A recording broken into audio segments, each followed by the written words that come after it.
قبيلة الأشراف والفرتيم شريفي، وهي قبيلة عربية مشهورة في جزيرة العرب، وهي قبيلة عربية كنانية خندقية مضرية عدنانية.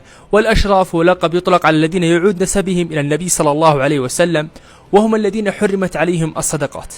أجمع العلماء على حصر ذرية الأشراف في ذرية الإمامين الحسن والحسين، وكذا تنقسم الأشراف إلى قسمين، وهم الحسن والحسين.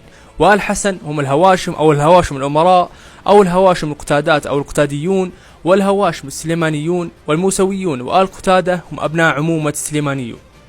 والقسم الثاني وهم أبناء الإمام الحسين وهم آل حسين، وينقسمون لقسمين، وهم بنو الحسين الأشراف وآل الإمام جعفر الصادق.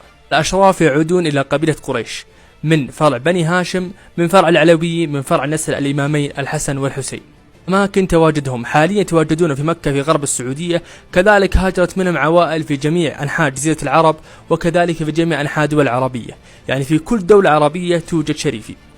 وكذلك تعتبر قبيلة الأشراف أكثر حطها تحت 1000 خط، هي أكثر قبيلة عربية أقامت ممالك وأمارات حول الدول العربية، كذلك أقامت في السودان مملكتين، ونعم في كل شريفي. وأكثر قبيلة تكتب في التعليق ستكون عنوان الحلقة القادمة.